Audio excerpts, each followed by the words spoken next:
자, 수업 시작하겠습니다. 반갑습니다.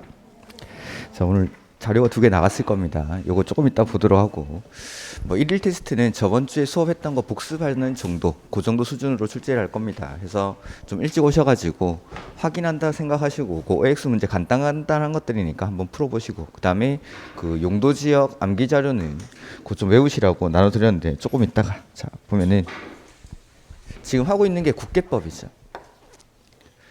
국토 계획 및 이용에 관한 법. 그래서 이 국계법은 국토 전체를 먼저 계획으로 규제를 하고 뒤에 이용하는 행위를 규제하겠다라고 했습니다. 그래서 맨 처음에 나오는 게 각종 행정 계획들이죠. 첫 번째가 광역도시계획. 자, 이 광역도시계획은 어디서 수립합니까? 계획을 수립하는 곳은 둘 이상의 관할구역. 둘 이상의 관할구역에서 이 장기적인 발전 방향을 제시하는 계획이었죠. 그 다음에 나오는 게 도시군 계획. 자, 이 도시군 계획은 어디서 만들었죠? 특광시군 관할구역에서. 관할구역에서 수립하는 계획이 도시군 계획이죠. 그래서 이 도시군 계획을 다시 구분하면은 도시군 기본계획이랑 그다음에 도시군 관리계획 이렇게 구분을 했습니다. 그래서 요거 광역도시계획은 지정하고 수립하고 승인하고 기본계획은 수립하고 승인하고 관리계획은 입안, 결정, 고시라는 절차를 거쳐서 계획을 수립한다라고 했죠. 자, 1일 테스트 문제 좀 볼까요? 자, 1번에 광역도시계획이란 특광시군의 관할구역의 장기 발전 방향을 제시하는 계획을 말한다라고 돼 있죠. 광역도시계획은 어디서 만드는 거죠? 둘 이상의 관할구역. 자, 둘 이상의 관할구역이 어딘지를 모르니까 맨 처음에 뭐 한다고 했죠? 지정. 이렇게 지정을 하면 그 지정된 곳을 광역, 계획권 이렇게 부르는 거죠. 뒤에 아마 정답이 있겠죠. 그래서 광역도시계획은 지정된 광역계획권에서의 장기적인 발전 방향을 제시하는 계획입니다. 예. 그 다음에 2번. 자, 광역계획권을 지정하는 경우의 수가 몇 가지였죠? 2가지. 같은 도에서 지정이 되거나 둘 이상의 시도에 걸쳐 지정하거나 같은 도에서 지정할 때는 누가? 도지사가. 둘 이상의 시도에 걸쳐 지정할 때는? 그래서 광역계획권을 지정하는 사람은 국장 아니면 도지사. 이 두 사람만. 국장 아니면 도지사. 그래서 이번에 특광시군이 광역계획권을 지정할 수 있다가 아니라 국장이나 도지사가 지금 자료 보고 있죠. 오늘 나눠드린 자료를 보고 있습니다. 국장이나 도지사가 광역계획권을 지정합니다. 국장이나 도지사가. 그 다음에 3번에 광역계획권이 둘 이상의 시도의 관할구에 걸쳐 있는 경우 국장이 광역도시계획을 수립해야 한다. 광역도시계획을 수립할 때 어떻게 하죠? 그렇죠. 공동으로 같이 합니다.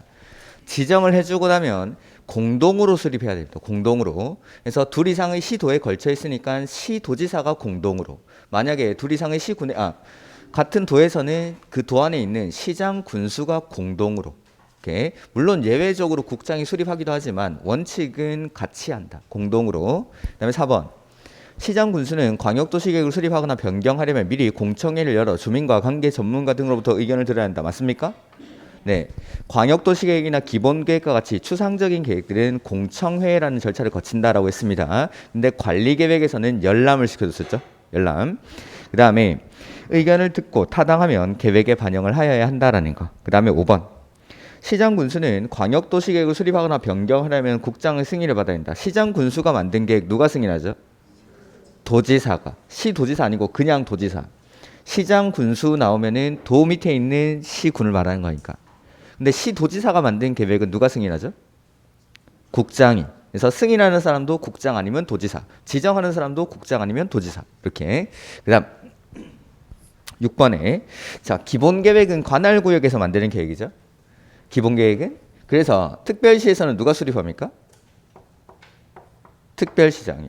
광역시에서는 광역시장이, 특별자치시는 특별자치시장이, 특별자치도는 특별자치도지사가, 그 다음에 도는 도 단위로 수립하는 게 아니라 시장 군수가. 특광시군에서 특광시군이 만드는 계획이 도시군 기본계획입니다. 도시군 기본계획. 그 다음 특별시장, 광역시장이 수립한 기본계획 이거 국장한테 승인받습니까? 스스로 확정합니까? 스스로 확정한다라고 했죠.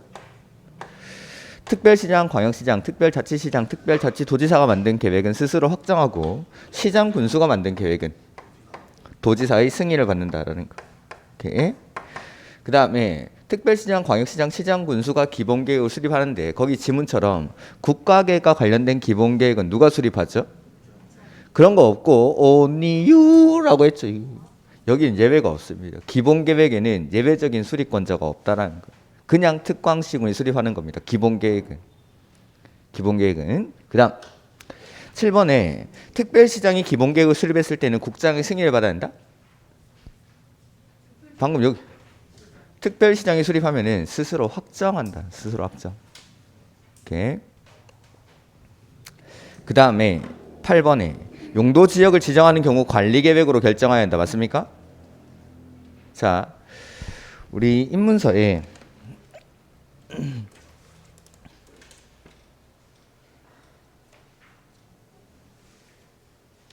138페이지 맨 밑에 138페이지 맨 밑에 보면 박스 있죠? 거기 별표돼 있죠?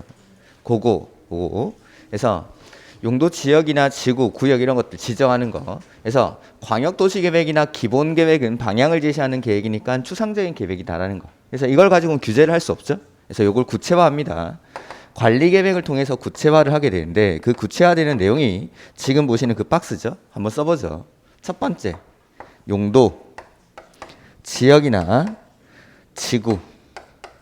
그 다음에 두 번째는 개발제한구역, 시가와 조정구역, 도시자연공원구역, 수산자원 보호구역 이거 묶어가지고 용도, 구역이라고 하죠. 이러한 것들을 지정하거나 변경하는 것에 관한 계획. 그 다음에 세 번째, 기반시설을 설치하거나 정비하거나 개량하는 것에 관한 계획. 그 다음에 네 번째가 도시개발사업이라든지 정비사업에 관한 계획. 그 다음에 다섯 번째가 지구단위 계획구역. 여섯 번째는 입지 규제 최소구역. 지구단위 계획구역이나 입지 규제 최소구역을 지정하거나 변경합니다. 그리고 지구단위 계획구역에서는 계획을 하나 수립합니다. 그 계획이 지구단위 계획입니다. 지구단위 계획을 수립한다. 입지 규제 최소구역에서도 계획을 하나 만드는데 그게 입지 규제 최소구역 계획입니다. 요거 여섯 가지. 이게 바로 관리계획을 통해서 구체화되는 내용이고 관리계획으로 결정해야 되는 사항, 도시군 관리계획의 내용입니다. 그럼 8번에 용도지역을 지정하는 경우 관리계획으로 결정해야 한다. 맞습니까? 네. 용도지역의 지정도 관리계획으로, 용도구역을 변경하는 것도 관리계획으로, 기반시설 설치도 관리계획으로, 지구단위 계획구역의 지정도 관리계획으로 한다는 거. 요 안에 있는 거. 싹 다 관리계획으로 결정하는 내용입니다. 오케이.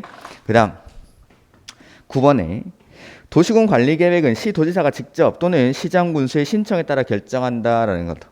이렇게 해서 보면은 기본계획이랑 관리계획은 계획을 만드는 곳이 똑같다라고 했죠.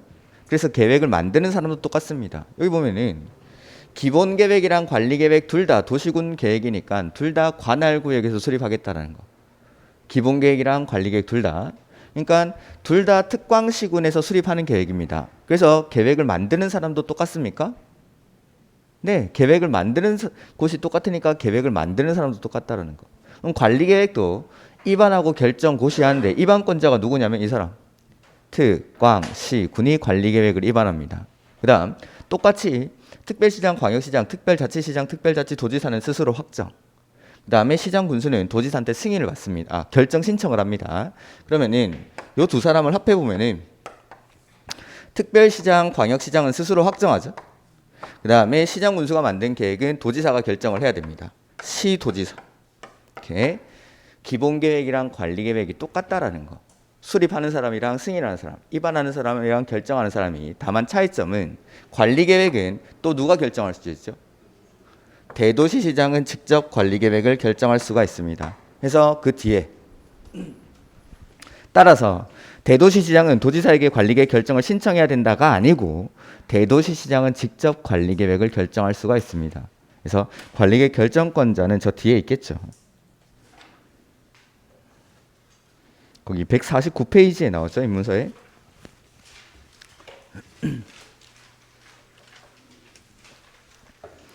맨 밑에 뭐 결정고시라고 돼 있는데, 그래서 기억해 보면은 시도 대도시 시장 이렇게 이 사람들이 관리 계획을 결정합니다. 그래서 대도시 시장은 원래 여기 포함되는 거죠.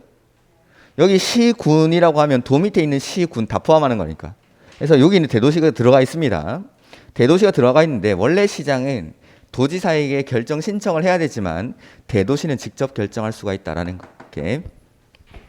그다음 개발 제한 구역 지정에 관한 관리 계획은 국장이 결정한다. 맞습니까? 맞죠? 제가 암기사항 안 하고 있는데 요거는 하나 해보자고 했죠. 그래서 지금 149페이지에 그 위에 결정 신청이라고 나오죠? 149페이지에 결정 신청에 파란색으로 국장만 결정하는 사항 보입니까? 그거는 좀 외워보자고 했죠. 그거는 오늘 쓸 겁니다. 그래서 첫 번째는 국장이 입안한 겁니다. 국장이 입안한 건 국장이 직접 결정합니다. 두 번째 뭐죠? 네, 그래서 10번 옳은 지문이죠. 개발 제한구역 지정에 관한 관리계획은 국장이 직접 결정합니다. 그 다음에 세 번째가 시가와 조정구역. 상세한 내용은 제가 용도구역 할 때 다시 설명드릴 겁니다. 그 다음에 수산자원 보호구역은 누가 결정하죠? 해양수산부 장관. 요거 오늘 또 나옵니다. 곧. 그래서 요게 관리계획의 결정권자다라는 거. 한 요 정도 수준으로 출제를 하겠습니다. 그래서 간단하게 오셔가지고 복습하는 정도로. 그 다음에 저번 주에 용도 지역이 어떻게 세분되는지. 그 다음에 각각의 용도 지역의 종류들, 개념들 한번 봤었죠. 자, 크게 네 가지로 분류하면 어떻게 세분됩니까? 아니 크게 네 가지는? 아니 크게 네 가지는 그 주거 지역이 틀렸으니까 제가 계속 물어보겠죠. 그렇죠. 도시지역, 관리지역, 농림지역, 자연환경 보전지역, 도관농자 이렇게 도시지역, 관리지역, 농림지역, 자연환경 보전지역. 도시지역을 다시 세분하면 주거지역, 상업지역, 공업지역, 녹지지역, 주상공록. 그 다음에 관리지역은 보전, 생산, 계획, 관리 이렇게 세분이 되죠. 그 다음 이걸 다시 대통령령에서 세분을 합니다. 주거지역을 다시 세분하면 전용, 일반, 준. 전용은 다시 어떻게 세분되죠? 1종, 2종으로. 일반은 1종, 2종, 3종으로. 그 다음에 1종 전용 주거지역은 뭐 하는 곳입니까? 단독 중심의 양호한 주거환경입니다. 단독 중심의 양호한 주거환경. 그 다음에 2종 전용은 공동주택 중심의 양호한 주거환경. 그래서 전용 주거지역이라는 건 양호한 주거환경이죠. 그 다음에 일반은 편리한 주거환경인데 건물의 층수를 가지고 구분합니다. 저층 편리한, 중층 편리한, 중고층 편리한. 저층은 몇 층이야죠? 4층이야. 그 다음에 준주거지역은 주거 기능을 위주로 일부 상업 기능이나 업무 기능의 보완이 필요한 지역이 준주거지역. 그 다음 상업지역 어떻게 구분하죠?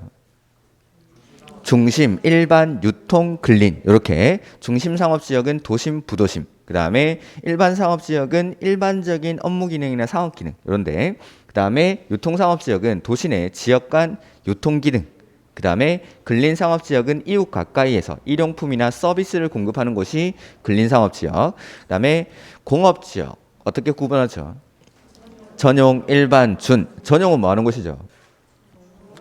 중화공업이나 공해성 공업. 그 다음에 일반 공업지역은 환경을 저해하지 아니하는 공업이 배치되는 곳. 그 다음에 중공업지역은 경공업, 그 밖의 공업을 수용하되 주거, 상업, 업무 기능의 보완이 필요한 지역. 그 다음 녹지지역 어떻게 세분합니까?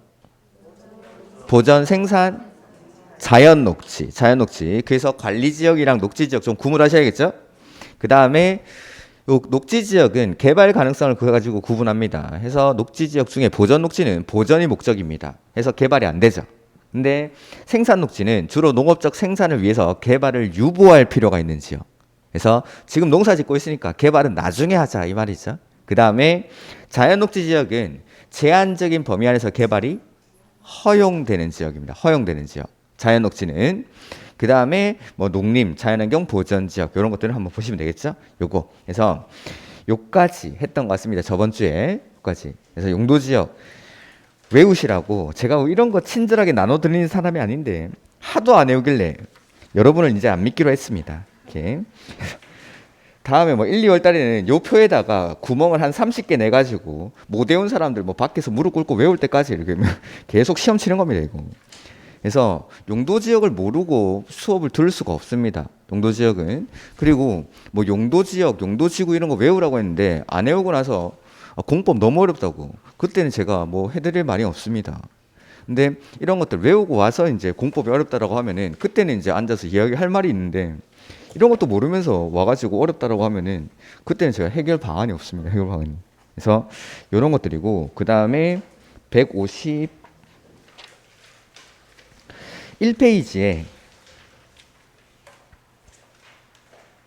151페이지에 용도 지역이 나오는데 자 여기다가 조금 더 추가를 할 겁니다.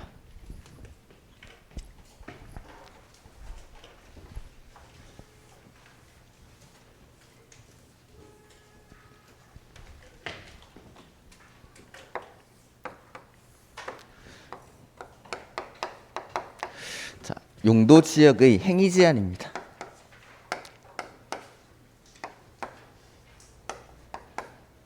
용도 지역은 왜 지정할까요?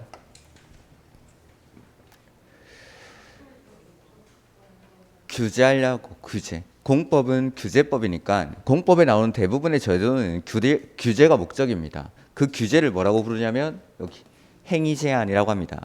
내가 할 수 있는 행위를 이 범위 안으로 제한한다라고 해서 이걸 규제라고 합니다. 행위 제한. 자, 용도 지역이 지정됐을 때 따라붙는 행위 제한은 크게 세 가지가 있습니다. 첫 번째, 건축 제한.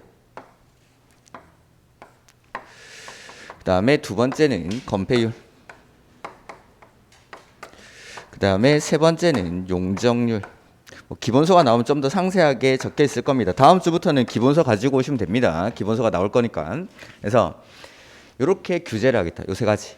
건축 제한, 건폐율, 용적률. 이렇게. 건축 제한이 뭐냐면 자, 주거 지역에 공장 지을 수 있을까요? 안 되겠죠. 그게 건축 제한입니다. 용도 지역이 총 21개 있었죠.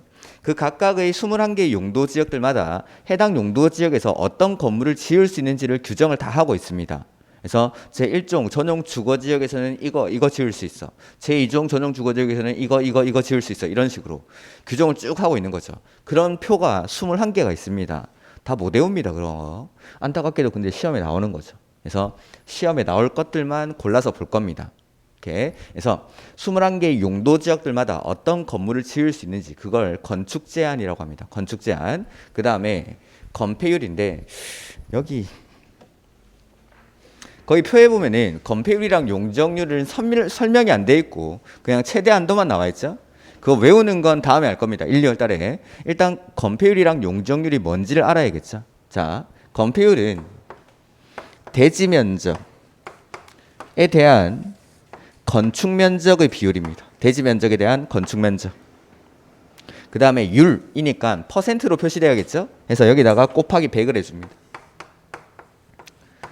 이게 건폐율입니다. 대지 면적에 대한 건축 면적. 즉, 자, 여기 대지가 있는 거죠.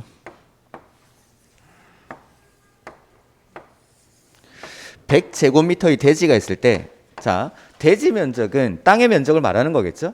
그 다음에 건축 면적은 건축물의 면적입니다. 건축물의 면적. 이거 좀 더, 이거는 건축법에서 배우는 개념인데 건축법에 가서 좀 더 상세하게 말씀드리겠습니다. 그래서 간단하게만 말씀드리면 대지 면적은 그냥 땅의 면적, 건축 면적은 건축물의 면적입니다. 그래서 대지가 100제곱미터 있는데 여기다가 건물을 짓습니다. 60제곱미터짜리 건물을 짓는 거죠. 이러면 건폐율이 얼마죠?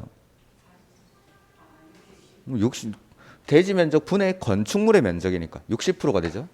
즉 한자는 이 건자가 세울 건자라는 한자를 쓰는 거고 이 패자는 덮을 패자를 씁니다. 즉 건물을 지어서 대지 중에서 얼마나 덮을 수 있는지, 즉 건물로 인해서 덮여지는 비율을 건폐율 이렇게 보면 건폐율.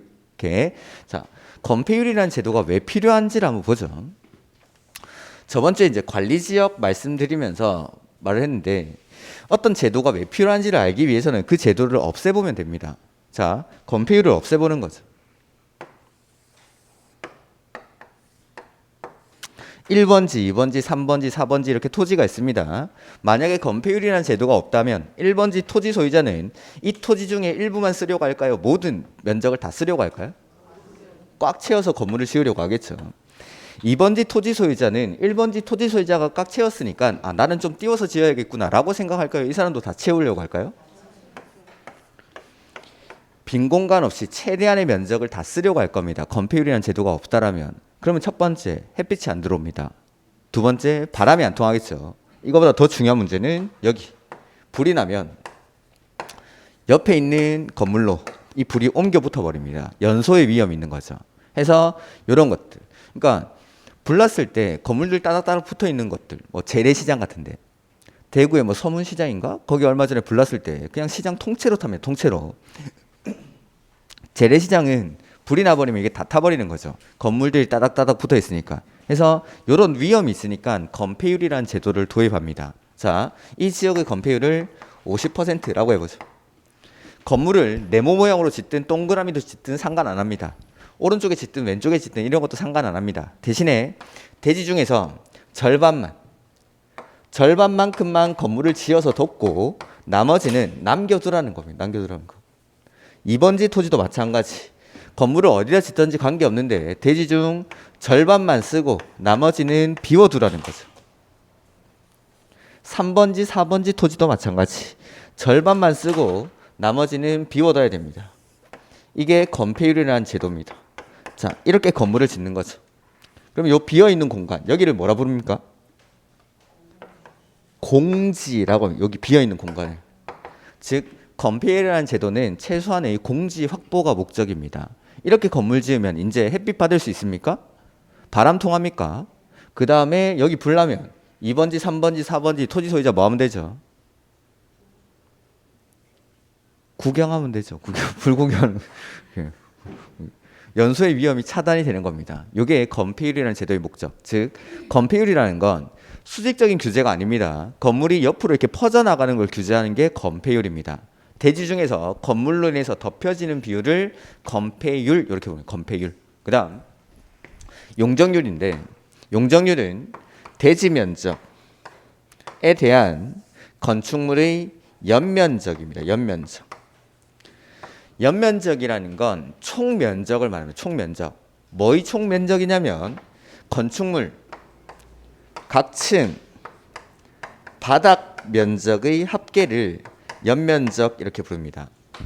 우리 건물에 1층의 면적, 2층의 면적, 3층의 면적 이거 다 더하면 연면적이 됩니다. 연면적. 이렇게. 그래서 용적률은 대지 면적에 대한 연면적의 비율. 즉 여기 100제곱미터의 토지가 있습니다.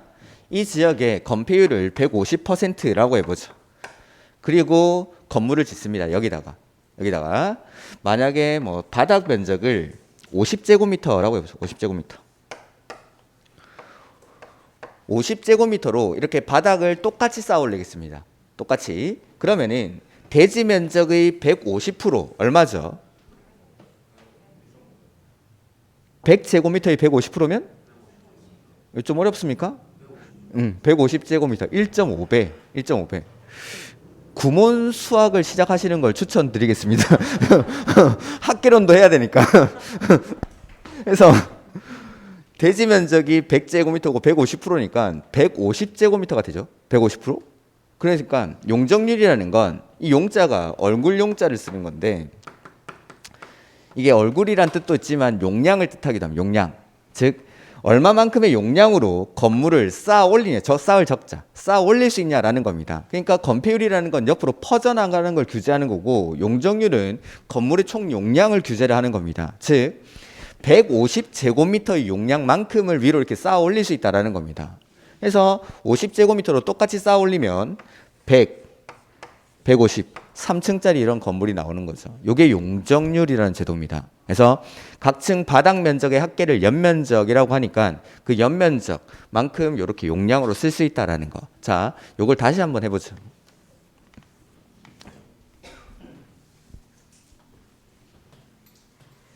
자, 용적률이 200%입니다. 그리고 대지 면적이 100제곱미터일 때 해당 대지에 지을 수 있는 건축물의 최대 연면적은 이게 공법에서 가장 대표적으로 나오는 계산 문제입니다. 최근에 한 6년째 계산 문제는 안 나오고 있습니다. 앞으로도 계산 문제가 나올 가능성은 그렇게 많지는 않은데 이런 것들 뭐 언제든지 출제될 수 있는 계산 문제입니다. 요 세 개 중에서 하나 비워놓고 나머지 두 개 줍니다. 그거 가지고 하나 비워놓은 거 찾는 게 공법의 계산 문제입니다. 그러면은 요거 바꿔보죠. 200%를 숫자로 바꾸면 어떻게 되죠? 2. 퍼센트를 구할 때 100을 곱해줬으니까 퍼센트를 떼면 100을 나눠주면 되겠죠? 2는 100제곱미터 분의 x. 그 다음 2를 분수로 바꾸면 1분의 2 이렇게 되는 거 아십니까? 1을 우리가 표시를 안 할 뿐이죠. 그러면 이때 x 값을 구할 때는 이렇게 곱하고 이렇게 곱하면 값이 같아집니다. 안 되면 외우십시오. 이거 이렇게 곱하고 이렇게 곱하면 값이 같아집니다. 그러면 1x니까 x는 연면적은 자 100제곱미터 이게 뭐였죠? 대지면적. 대지면적이 100제곱미터였죠? 용적률이 200%니까 얼마를 곱해줍니까? 2. 즉 용적률은 어떤 뜻이냐면 대지면적의 몇 배만큼을 건물의 용량으로 쓰느냐라는 게 용적률입니다. 200%니까 대지면적의 2배만큼을 건물의 용량으로 쌓아 올릴 수 있죠? 300%면 3배, 500%면 5배, 1000%면 1000배, 10배 1000%면 10배, 550%면 5.5배. 진짜 잘하네. 자, 구몬수학 이제 안 하십시오. 안 해도 되겠다. 자, 해서 대지면적의 몇 배만큼을 건물의 용량으로 쓸 수 있냐라는 게 이 용적률입니다. 그러니까 지나다니다 보면 건물 짓고 있는데 그 주변에 가보면 건축 허가 표지판이라는 게 있을 겁니다. 거기 보면은 건축주가 누구고 시공자가 누구고 대지 면적이 얼마고 건폐율이 얼마나 되고 용적률이 얼마나 되고 이 건물의 용도는 뭐고 층수는 지하 몇 층이고 지상 몇 층이다. 그 다음에 감리자가 누구고 허가권자가 누구고 이런 것들이 쭉 써져 있습니다. 그런데는 우리가 배우는 건폐율 50% 용적률 200% 이런 숫자는 안 나옵니다. 건폐율은 뭐 24.125% 용적률은 125.759% 뭐 이런 식으로 이런 숫자가 나왔을 때 계산은 우리가 하는 게 아닙니다. 계산기가 합니다. 그러면 요거를 읽어주면 돼요. 읽어주면. 건폐율이 24.125%라는 건 대략 대지 면적의 4분의 1만큼을 건물을 지어서 덮겠다라는 뜻이죠. 이렇게. 그 다음에 용적률이 125.759%라는 건 대지 면적의 약 1.2배만큼을 위로 이렇게 쌓아 올리겠다. 연면적으로 쓰겠다라는 겁니다. 해서 요걸 나눠보는 거예요. 요걸. 자, 어떤 뜻이냐면 대지 면적이 100제곱미터입니다. 그리고 이 대지의 건폐율이 50%고 용적률이 200%라고 가정을 할 때 요때 자, 100제곱미터에 50%를 다 써보겠습니다. 건폐율을. 그럼 얼마까지 건물을 지을 수 있죠? 50제곱미터. 이렇게 해서 똑같이 쌓아 올리겠습니다. 건물을. 자, 100제곱미터의 용적률이 200%니까 대지 면적의 몇 배? 두 배만큼을 위로 쌓아 올리면 되겠죠? 그래서 50, 100, 150, 200 이렇게 200 나누기 5 하면 뭐가 되죠? 4. 이 4층짜리 건물이 나오는 겁니다. 그럼 여기도 125라고 치고 이걸 25라고 치고 대략 한 5층 정도 되겠죠? 대략. 근데 여기는 요 대지에다가 4층보다 더 높게 건물을 지을 수 있습니까? 없습니까? 있겠죠. 건폐율이 50%란 건 반드시 50%를 지어서 덮으라는 게 아니라 최대 50%까지 건물을 지어서 덮을 수 있다라는 거. 그러면은 건폐율을 다 안 쓰면 됩니다. 요만큼만 써보죠. 25제곱미터만. 그러면 내가 지금 이만큼의 용량을 쓰고 있죠. 아직 쓸 수 있는 용량이 요만큼 남았습니다. 이걸 위에다 갖다 붙이는 거예요. 위에다. 그러면은 이제 롯데월드 타워가 나오는 겁니다. 이렇게 하면. 롯데월드 타워 그런데도 건폐율을 그렇게 많이 안 씁니다. 그래서 높은 건물일수록 바닥을 줄이는 겁니다. 바닥을 줄여서 내가 쓸 수 있는 용량을 최대한 위로 갖다 붙이는 거죠. 대신 용적률이라는 규제가 있기 때문에 무한대의 건물은 나올 수가 없는 겁니다. 그래서 건폐율은 옆으로 퍼져나가는 거, 용적률은 건물의 총 용량을 규제하는데 이 두 가지가 결합을 해서 건물의 높이를 간접적으로 규제를 합니다. 직접적으로 규제를 한다면 무조건 4층으로 건물 지어 이렇게 할 텐데 간접적으로 무한대로는 지을 수 없지만 최대한의 용량이 있다라는 거. 그 용량 안에서 건물의 높이를 조절할 수 있다라는 겁니다. 이게 건폐율이랑 용적률이라는 제도입니다. 그래서 건폐율은 대지 중에서 건물을 지어서 덮여지는 비율. 용적률은 얼마만큼의 용량으로 대지 면적의 몇 배만큼을 용면적으로 쓸 수 있냐라는 거. 건물의 총 용량으로. 이게 건폐율과 용적률이라는 제도입니다. 이렇게 여기까지가 용도 지역입니다. 용도 지역. 그래서 이런 내용도 제가 기본서 나오면 조금 더 자세하게 말씀을 드리도록 하겠습니다. 그 다음에 152페이지 용도 지구가 나오죠. 용도 지구. 자, 보면은 이제 관리 계획으로 구체화되는 내용을 하고 있죠. 용도 지역을 지정하는 건 관리 계획으로 한다라고 했습니다. 즉 용도 지역을 지정하는 절차를 배웠으니까 지금 용도 지역이 뭔지를 배웠습니다. 두 번째는 요 용도 지구가 뭔지를 배울 겁니다. 용도 지구가.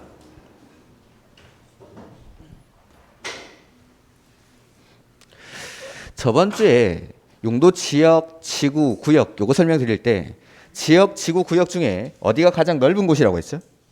지역. 그래서 자 152페이지 용도 지구인데 용도 지구도 여기 용도라는 말이랑 지구라는 말이 결합이 돼 있는 겁니다. 이 두 단어가. 그 다음에 여기 지구 역시 어떻게 지정할까요?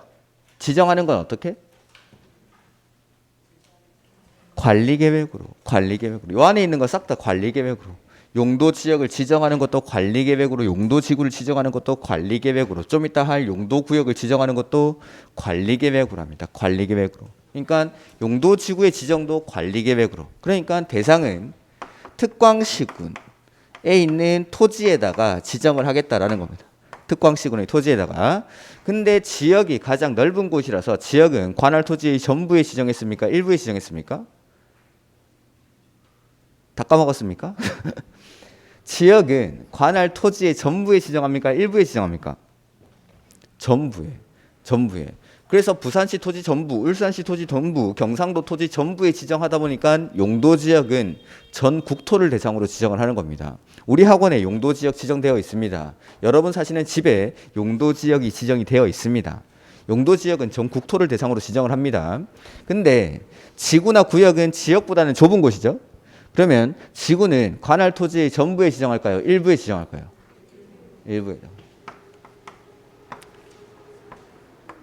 일부에다가. 그 다음에 용도인데 우리 앞에 잠깐 보고 올까요?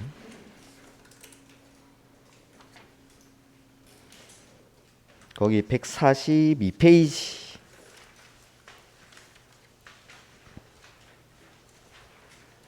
142.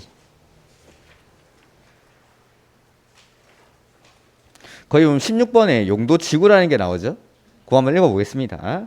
토지용 및 건축물의 용도, 건폐율, 용적률, 높이 등에 대한 용도 지역의 제한을 강화하거나 완화하여 적용함으로써 거기 밑줄하죠. 용도 지역의 기능 증진. 이게 30회 기출문제. 용도 지구랑 용도 지역 자리에 가로 쳐놓고 다음에 가로 안에 들어갈 말로 옳게 바르게 연결한 것은 뭐 이렇게. 그래서 용도 지역의 기능을 증진시키고 미관, 경관, 안전 등을 도모하기 위해서 역시 지정하는 건 관리계획으로 해서 밑에 보면은 용도 지구의 종류가 나와 있죠. 자, 보면은 용도 지구는 관할 토지 일부에다가 지정을 하는데 이 용도는 쓰임이라고 했죠. 이 쓰임새가 방금 밑줄 친 부분. 뭘 기능 증진한다고 했죠? 용도 지역의 기능 증진. 이게 용도 지구의 쓰임입니다. 즉 용도 지역을 도와주는 역할을 하는 게 용도 지구입니다. 공부를 시작하다 보니까 몸이 너무 아픕니다. 해서 체력이 안 좋나 싶어서 종합 비타민 하나 챙겨 먹는 거죠. 그 다음에 종합 비타민을 챙겨 먹어도 이제 공부하니까 머리도 좋아져야지 하면서 오메가3도 같이 먹습니다. 비타민이랑 오메가3 같이 먹어도 됩니까? 되겠죠. 그 다음에 그래도 체력이 안 올라가면 홍삼도 하나 먹어도 됩니까?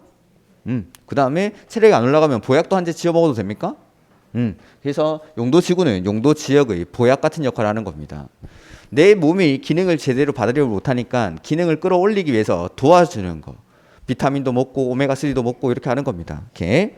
그 다음에 대기업 회장님들 주변에 막 비서들 있어. 비서 꼭 한 명만 둬야 됩니까? 여러 명 둬도 됩니까? 돈만 있으면 뭐 여러 명 둬도 되겠죠. 즉 나의 기능을 증진시키기 위해서 회장님이 중요한 결단에 집중할 수 있도록 사소한 일들을 처리해 주는 겁니다. 비서들이. 즉 도와주는 역할이다라는 거. 그러니까 보약 꼭 한 개 먹으면 먹을 필요는 없죠. 비서도 꼭 한 명 있을 필요는 없죠. 용도 지구는 중복해서 지정을 할 수가 있다라는 정도 지구는. 근데 15번에 위에 지역이 나옵니까? 거기 제가 밑줄 안 쳐드렸나? 보면은 토지용 및 건축물의 용도, 건폐율, 용적률 높이 등을 제한함으로써 토지를 경제적 효율적으로 이용하고 공공복리 증진을 도모하기 위해서 거기 밑줄 서로 중복되지 아니하게. 지금 142페이지 보고 있죠? 서로 중복되지 아니하게. 자, 용도 지역이라는 건 뭐 주거지역, 상업지역, 공업지역, 녹지지역, 관할구역의 토지를 용도별로 분류해서 쓰기 위해서, 즉 주거지역은 주거지역에 맞게, 상업지역은 상업지역에 맞게 용도를 분류해서 쓰자라는 겁니다. 그게 좀 더 효율적으로 토지를 이용할 수 있으니까. 그래서 하나의 토지에는 용도 지역을 막 2개, 3개씩 지정할 수가 없습니다.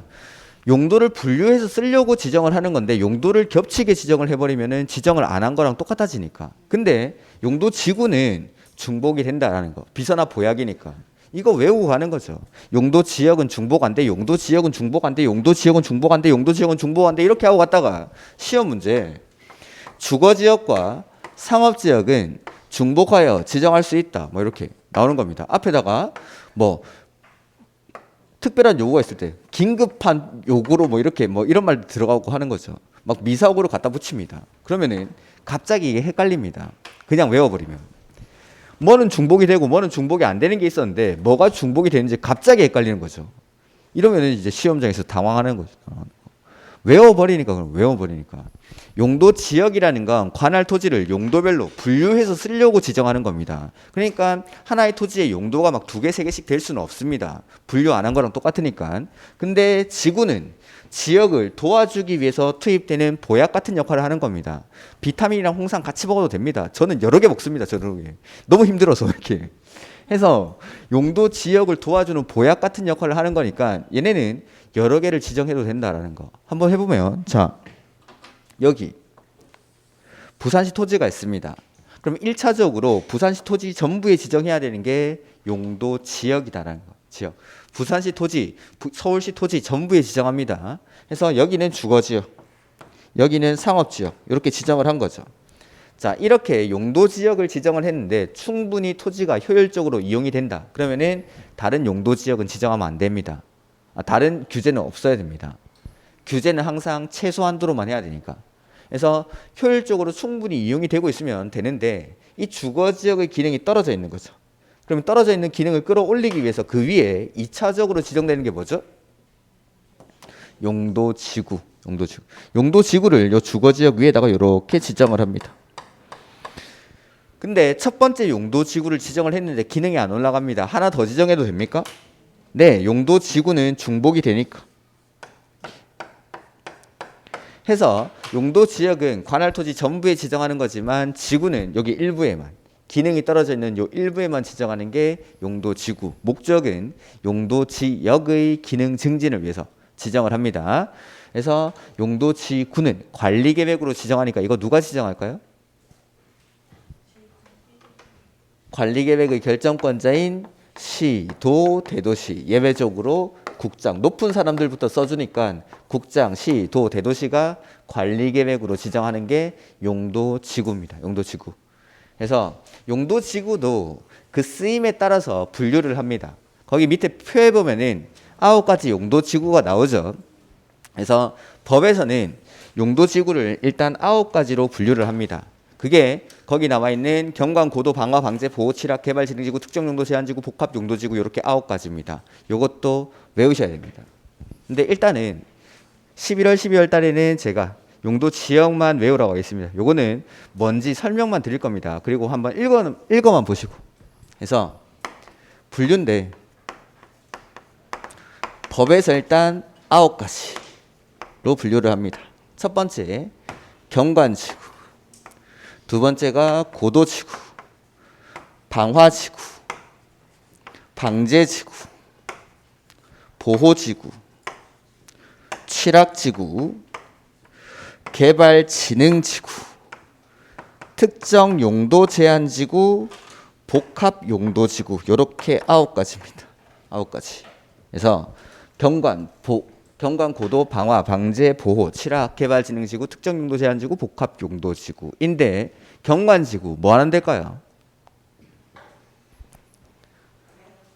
경치 좋은데 경관 보호하는 게 경관 지구입니다. 두 번째, 고도 지구는 하나 체크할까요, 거기? 쾌적한 환경 조성 및 토지의 효율적 이용을 위해서 건축물 높이, 거기 비출, 최고 한도.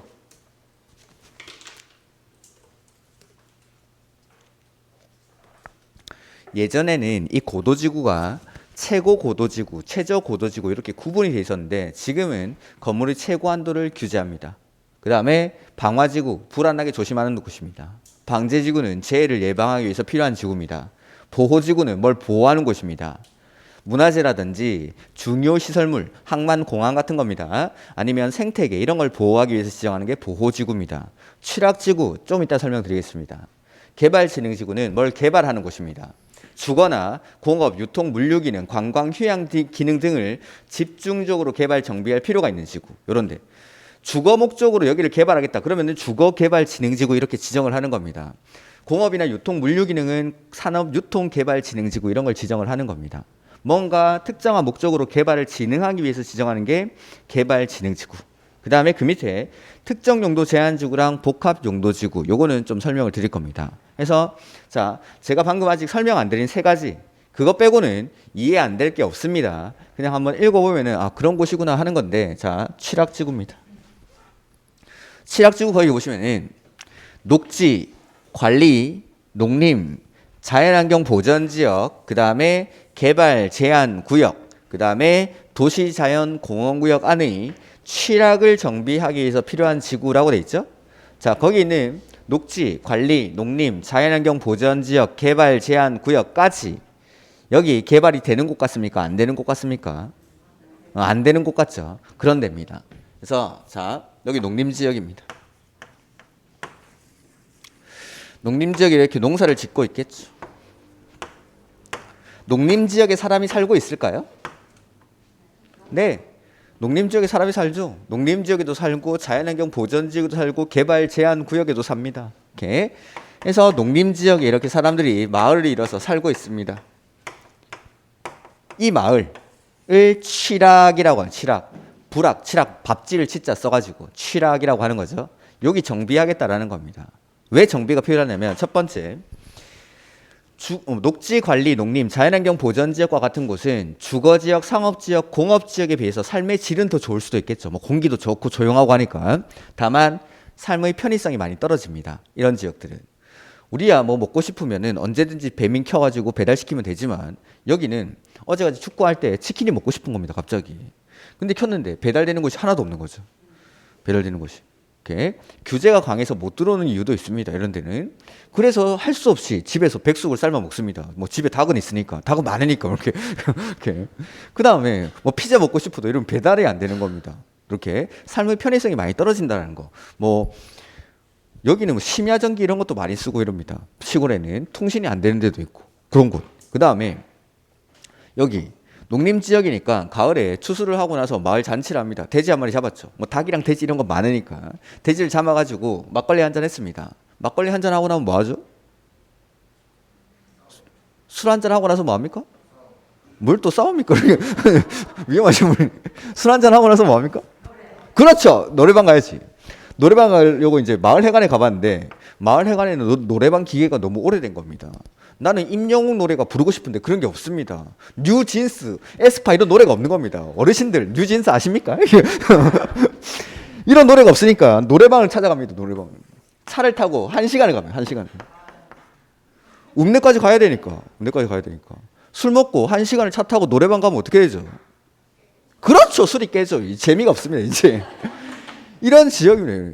주거지역, 상업지역, 공업지역에 비해서 규제가 너무 강하다 보니까 이런 편의시설들이 못 들어온다는 거죠.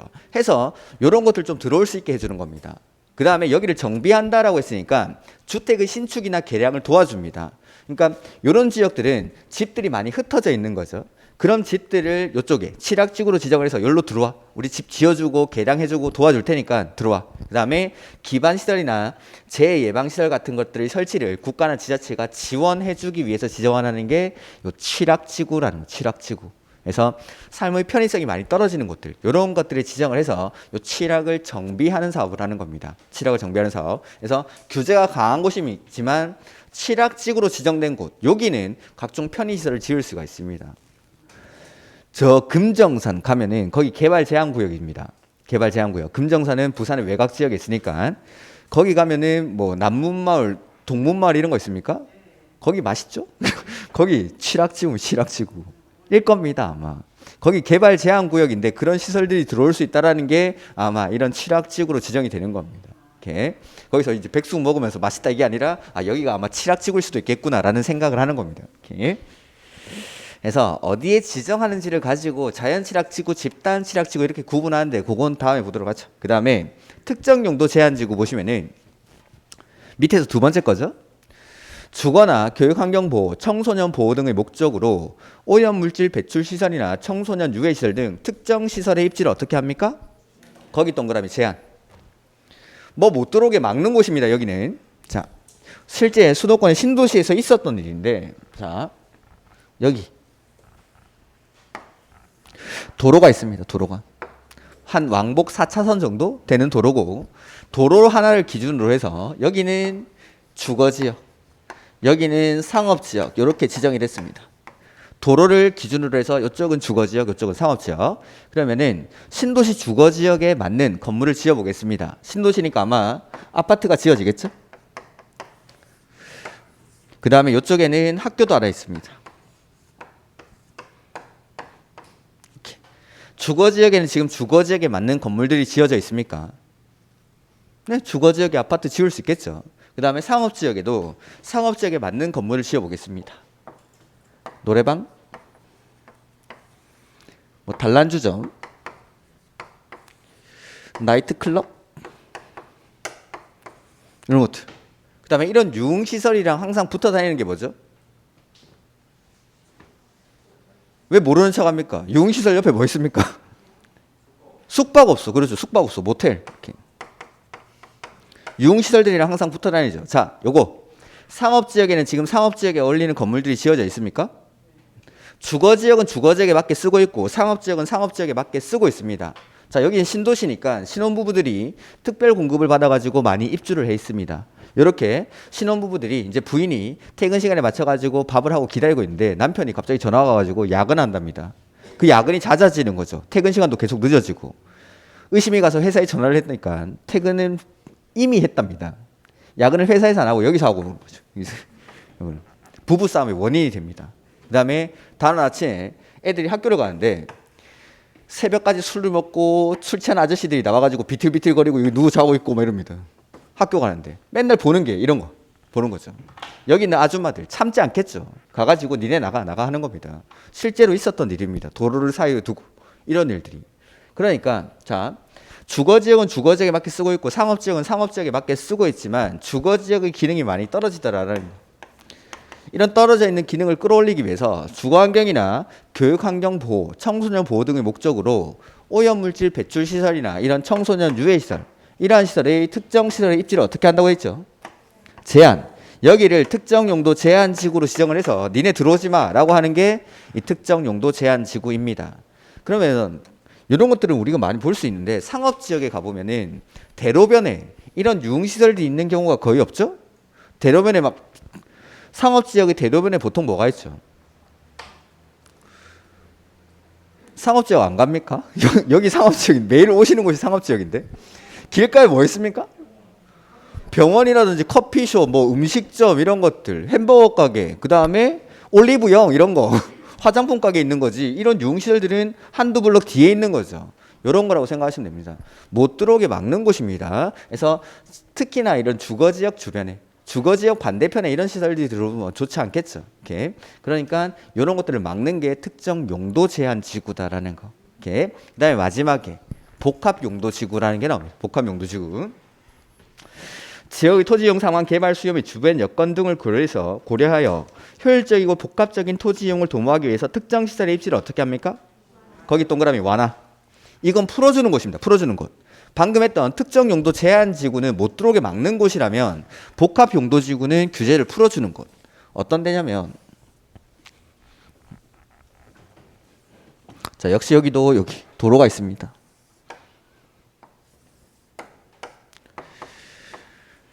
도로가 있고 용도 지역이 지정이 될 때 이런 식으로 여기는 일반 주거 지역이고 그 다음에 요렇게 이쪽부터는 상업 지역입니다. 이렇게 용도 지역이 지정이 된 거죠. 해서 이렇게 지정을 하고 보니까 요 부분에 있는 요런 토지, 요 부분은 상업 지역과의 경계 지역에 위치를 하고 있습니다. 게다가 도로변에 위치를 하고 있는 땅인 거죠. 그러다 보니까 이 지역의 상업적 가치가 되게 높은 겁니다. 그래서 현재 용도 지역은 주거 지역이지만 상업적인 기능을 넣어서 좀 복합적으로 개발하고 싶을 때 지정하는 게 복합 용도 지구. 즉 일반 주거 지역일 때는 지을 수 없는 건물들, 요걸 규제를 완화하면서 지을 수 있게 해주기 위해서 지정하는 겁니다. 그게 복합 용도 지구다라는 거. 조금 더 상세한 설명이 필요하긴 한데 규제를 풀어주는 곳이다라고 생각하시면 됩니다. 그래서 용도 지역의 경계선 아니면은 도로 주변 요런 데다가 지정을 하는 게 복합 용도 지구. 지정을 해서 원래 일반 주거 지역에서 지을 수 있는 건물, 없는 건물 이런 것들 규제한다라고 했죠. 그게 뭐였죠? 건축 제한. 그걸 건축 제한이라고 합니다. 건축 제한. 그래서 원래 일반 주거 지역에는 이것만 지을 수 있어라고 돼 있습니다. 건축 제한에. 근데 이게 지정이 되면은 플러스 알파 더 지을 수 있다라는 겁니다. 그런 게 복합 용도 지구입니다.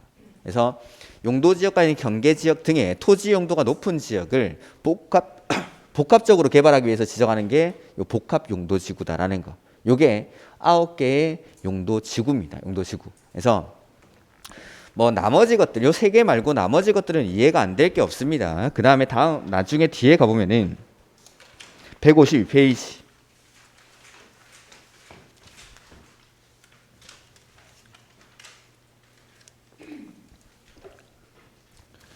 152페이지 위쪽에 있는 박스가 지금 제가 여기 써놓은 9개의 용도 지구입니다. 9개. 이걸 다시 자 우리 법의 체계할 때 법이 있었고 그 밑에 대통령령이 있었죠. 그 대통령령을 시행령이라고 부르는데 그 시행령에서 이걸 다시 세분을 합니다. 그게 가로 2번. 시행령에서 세분이 되는 용도 지구가 5개 있습니다. 5개. 경, 방, 보, 취, 계 이렇게 5개. 최근 기출문제가 뭐였냐면 다음 중 용도 지구의 세분과 그 연결로서 옳은 것, 틀린 것을 모두 고른 것 뭐 이렇게 박스 형태로 나왔습니다.